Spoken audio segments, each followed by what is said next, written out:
nature of the Great Seal is so mysterious that some believe that it came from a supernatural force. An account recorded by Dr. Robert Hieronymus in his book, Founding Fathers' Secret Societies, says that the Great Seal was given to Thomas Jefferson by a mysterious cloaked figure. The account reads that Jefferson told a strange story.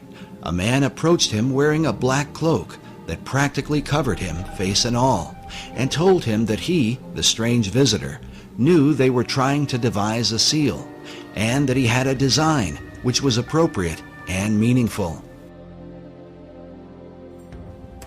Jefferson, of course, looked at it, according to this story, and said, "This is it. This is it." He knew it was it, and it was right. So he supposedly came running back into whatever, whether it was a tent or whatever it was, and he showed it to other individuals, and he told them about, they met this person outside. Of course, they went outside to go to find the guy, and he's gone. So supposedly we'll never find out who designed the Great Seal of the United States. While Dr. Hieronymus admits that he is skeptical about such stories, there are others who claim to believe them to this day. Perhaps it has something to do with John Adams, who was on the first seal committee with Thomas Jefferson. According to the written account, John Adams was there when this bizarre event took place. Oddly enough, the Adams Memorial in Washington, D.C. is adorned with this mysterious cloaked figure. Perhaps it's just a coincidence. The American $1 bill is full of magical symbolism. Many people know about the magical significance of the design of the Great Seal of the United States, yet they only know half the truth. We have been told that the seal of the United States is merely a coat of arms, or what is called a layman in magic. It is true that the Great Seal is a layman or coat of arms that represents uniting the original 13 colonies into one country. Yet it is more than just a layman. The coat of arms is only half the story, albeit the only story you know. Let's look at the major magical symbolism found on the $1 bill.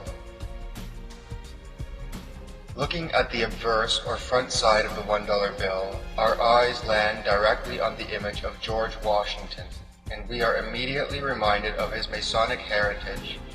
George is framed by the Greek letter omega. The omega on the $1 bill is a direct reference to God. Omega is the end of an old way of life for the start of a new, better way. On the square on the Treasury Department seal, there are 13 pentagram stars. The most frequently used symbolic reference found on the $1 bill is to the number 13.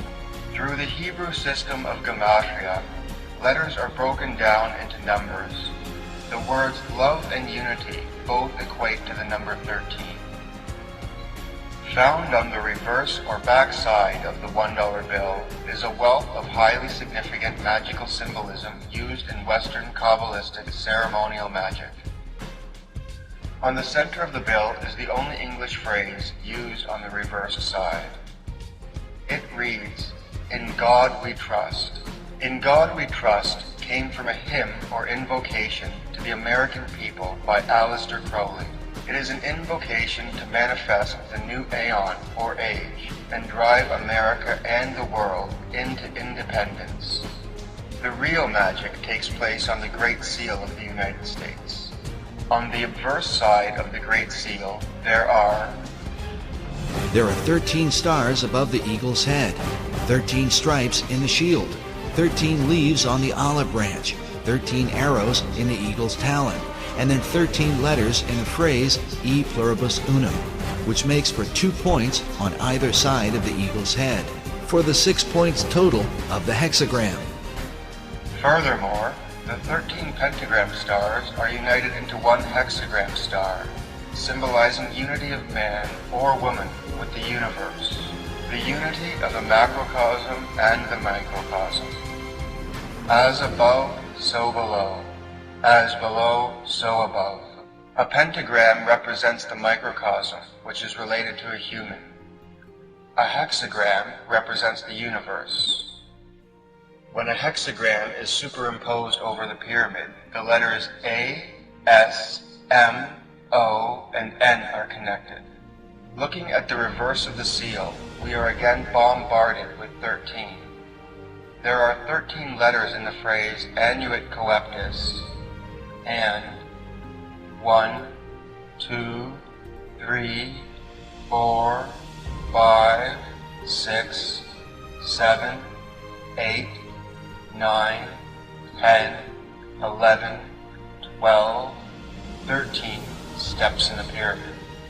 The truncated pyramid with the capstone floating above is also a symbolic merging of the microcosm and the macrocosm. The base of the pyramid represents the microcosm, or human, and the eye in the capstone represents the macrocosm, or universe. The same eye is found on statues of Buddha as his third eye. This is the eye of Horus, the all-seeing celestial eye. The pyramid is a representation of a person sitting in meditation. The capstone or keystone represents the brain. A capstone united with the truncated pyramid to make a complete pyramid represents uniting with one's pineal gland. And of course, many of the people who are into the New Age are into astral projection and in contact with these spirit beings, and there really are spirit beings out there. They refer to them as the masters of wisdom, or the Great White Brotherhood, or the enlightened ones, and they believe that they are guiding society. These are actually demonic forces and demonic beings, and of course they can materialize and disappear. The average individual says, oh, that can't be true, and yet it is true. And when you talk to the people who are dealing with this, they come in contact with this many times. They have accessed this other dimension, which is truly a demonic dimension. Opening your third eye is what this book is all about.